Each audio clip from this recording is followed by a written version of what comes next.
Hello friends, welcome to Pratibha academy classes. मैं प्रतिभा सिंह। आज हम लोग देखेंगे अज्ञे का प्रसिद्ध उपन्यास नदी के द्वीप।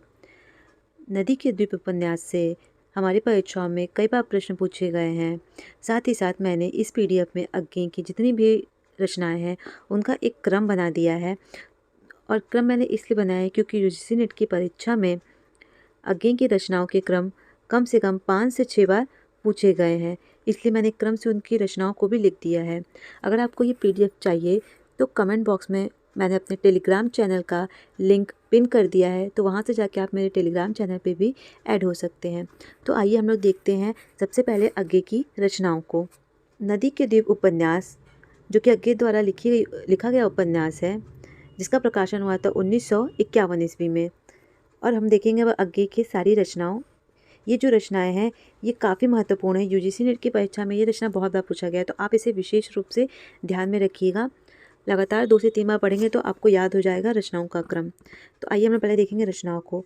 भग्नदूत 1933, चिंतन 1942 ईस्वी, इतलयम 1946 ईस्वी, हरी घास पर क्षण भर 1949 ईस्वी, बावरे अहेरी 1954, इंद्रधनुष रौंदे हुए 1957, अरियो करुणामयी प्रभा 1958, आंगन के पार द्वार 1961, कितनी नाव में कितनी बार 1967, क्योंकि मैं उसे जानता हूँ 1970, सागर मुद्रा 1970, पहले मैं सन्नाटा बुनता था 1974, महावृक्ष के नीचे 1977।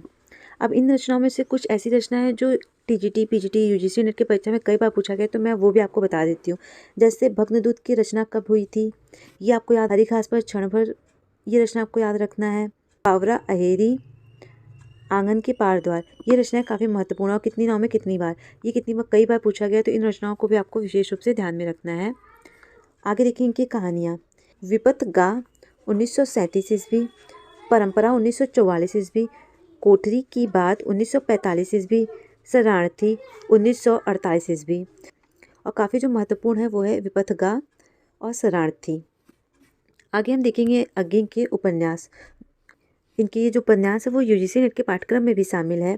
शेखर एक जीवनी का जो प्रथम भाग है उत्थान 1941 में लिखा गया है, और द्वितीय भाग है संघर्ष जो कि 1944 में लिखा गया है। नदी के द्वीप जो कि अभी हम पढ़ेंगे वो 1951 में लिखा गया है। अपने अपने अजनबी 1961 में लिखा गया था। यात्रा वृत्तांत है इनका अरे यायवर रहेगा याद 1953 में प्रकाशित हुआ था। एक बूंद साहस उछली 1960 ईस्वी। और जो इनका निबंध संग्रह है वो है त्रिशंकु 1945 में, आत्मनेपद 1960 में, आधुनिक साहित्य, एक आधुनिक परिदृश्य, सब रंग और कुछ रंग। बाकी इनकी जो ये आलोचना गलत टाइपिंग हो गई है यहाँ पे। आगे हम लोग देखेंगे इनकी जो संस्मरण है वो है स्मृति लेखा। अब हम इस उपन्यास की पृष्ठभूमि देखेंगे जिससे आपको ये स्पष्ट हो जाए कि किस प्रकार का उपन्यास है, इस उपन्यास में किस प्रकार की कहानी का वर्णन किया गया है।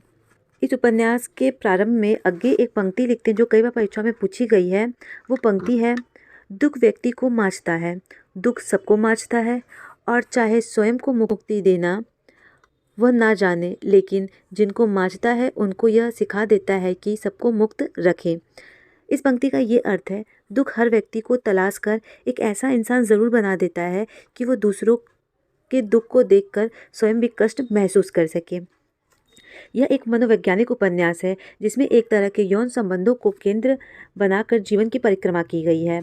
इस उपन्यास पर फैटी मनोविज्ञान का ज़्यादा प्रभाव पड़ा है। यह उपन्यास व्यक्ति चरित्रिक उपन्यास है। इस उपन्यास के मुख्य पात्र हैं भुवन, रेखा, गौरा और चंद्रमाधव। भुवन और गौरा मित्र होते हैं।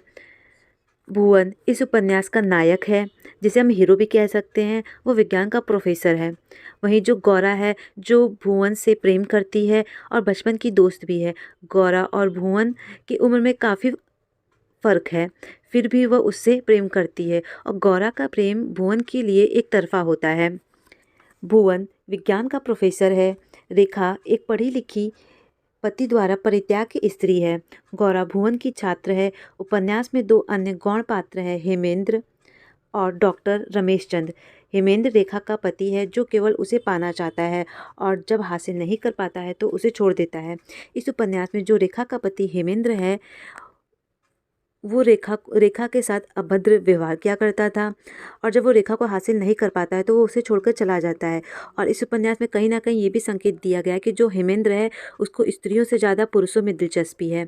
आगे हम लोग देखेंगे उसे सौंदर्य बोध, नैतिकता जैसे मूल्यों से कोई लेना देना नहीं है। डॉक्टर रमेश चंद्र रेखा का नया पति है जो एक सुलझा हुआ इंसान है। मैं आप लोगों को आगे बताऊंगी कि डॉक्टर रमेश चंद्र और रेखा की मुलाकात किस प्रकार होती है। तो आगे पहले हम लोग देखेंगे इस लाइन को। शेखर एक जीवनी की तुलना में इस उपन्यास में घटनाएं बहुत कम हैं क्योंकि उपन्यास के पात्र बाहर बहुत कम जीते हैं। जो इस उपन्यास के पात्र हैं वो मन मंथन ज़्यादा किया करते हैं। पात्रों के मन में कई सारी बातें चलती हैं जो उपन्यास के अंत में जाकर स्पष्ट हो जाती है। वे ज़्यादातर आत्म मंथन या आत्मलाप कर रहे होते हैं। ये इतने संवेदनशील पात्र हैं कि बाहर की ज़िंदगी की हल्की सी छुअन भी इन्हें भीतर तक हिलाकर रख देती है।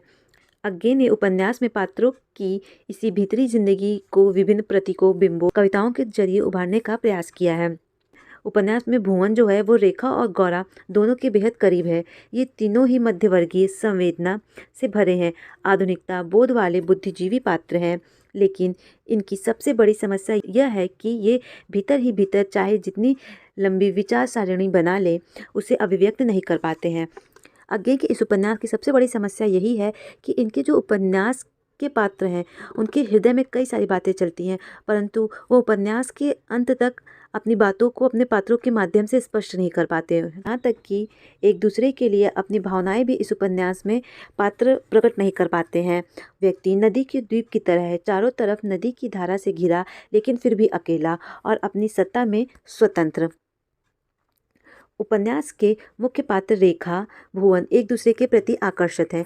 दोनों के बीच शारीरिक संबंध भी है, लेकिन फिर भी रेखा भुवन को छोड़कर डॉक्टर रमेश चंद्र से विवाह कर लेती है। गौरा और भुवन के बीच एक दूसरे के लिए आकर्षण है, लेकिन वे उसे सही रूप में व्यक्त नहीं कर पाते हैं। इस उपन्यास में जो चंद माधव होता है वो रेखा को अपनी ओर आकर्षित करने के लिए भुवन का इस्तेमाल करता है, परंतु होता क्या, जो रेखा होती है वो भुवन से प्रेम कर बैठती है। उसे भुवन की सादगी, मासूमियत काफ़ी पसंद आती है। वो उसकी मासूमियत की कायल हो जाती है। दोनों के बीच प्रेम संबंध बनता है जिसके कारण रेखा गर्भवती हो जाती है। और जब रेखा गर्भवती होती है वो इस बात से तो काफ़ी प्रसन्न होती है कि वो गर्भवती है, उसे एक ऐसा प्रेम मिला जो उसे अपने पति से नहीं मिल पाया। परंतु रेखा के मन में कई सारे विचार चलते हैं।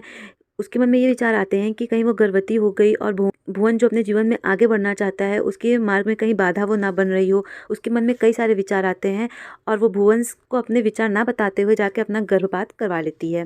जब वो गर्भपात करवाने जाती है और वो जिस डॉक्टर के संपर्क में आती है वो उसी डॉक्टर से शादी कर लेती है और भुवन को छोड़ देती है। और जिस डॉक्टर से वो शादी करती है उन डॉक्टर का नाम होता है रमेश चंद्र, जिसके बाद रमेश चंद्र से वो विवाह कर लेती है। कुल मिलाकर यह उपन्यास अलग अलग पात्रों के जीवन, उनके सुख दुख, उनके आंतरिक भावावेश को कवित्वपूर्ण भाव, भाषागत अभिव्यक्तियों के जरिए बयां तो करता है, लेकिन युगीन यथार्थ को पूरी तरह स्पर्श नहीं कर पाता है, जिसकी वजह है पात्रों का अपने भीतर जीते जाना, बाहर या समाज से उनका कोई संपर्क ना होना। जो रेखा होती है वो जब डॉक्टर के संपर्क में आती विवाह तो कर लेती है, परंतु वहीं जो इस उपन्यास की एक और पात्र है, स्त्री पात्र है गौरा, इस उपन्यास की वो एक तरह से अदृश्य पात्र है। गौरा और रेखा इस उपन्यास में काफ़ी सशक्त व्यवहार वाली महिला पात्र हैं। रेखा भुवन को समझाती है कि गौरा तुमसे बहुत प्रेम करती है और वो भुवन को इतना मनाती है कि वो गौरा से विवाह कर ले। अंत में भुवन काफ़ी मंथन करता है और गौरा से विवाह करने के लिए हामी भर देता है। इस उपन्यास की सबसे बड़ी विशेषता यह है कि इस उपन्यास के जो पात्र हैं वो स्वयं अपने जीवन की समस्याओं से लड़ रहे होते हैं, जिसके कारण वो एक दूसरे से अपनी बातें कभी स्पष्ट तरीके से बोल ही नहीं पाते हैं। इस उपन्यास में कुछ बातें पात्रों के माध्यम से भी हैं। भुवन जो रेखा को चाहता है या नहीं चाहता है वो इस बात के असमंजस में हमेशा रहता है। वो कभी ये बात समझ ही नहीं पाता है कि वो रेखा से प्रेम करता भी है या फिर नहीं करता है, गौरा के प्रति वो आकर्षित है या फिर नहीं है। वो अपनी मनोस्थिति को समझ ही नहीं पाता है। जो रेखा है वो अपने अतीत के दर्द से निकल ही नहीं पाती है। उसके पति ने उसको जिस प्रकार प्रताड़ित किया, वो अन्य किसी पुरुष पर भरोसा करने से काफ़ी कतराती थी। इस उपन्यास की सबसे सशक्त पात्र रेखा है। साथ ही साथ इस उपन्यास के सभी पात्र अपने आप से लड़ रहे होते हैं। इस उपन्यास की जितनी महत्वपूर्ण बिंदु थी वो मैंने आपको सारे बताने की कोशिश की है, और किसी प्रकार की समस्या आती है तो आप मुझे कमेंट करें, मैं आपको उसका जवाब दूंगी। Thank you.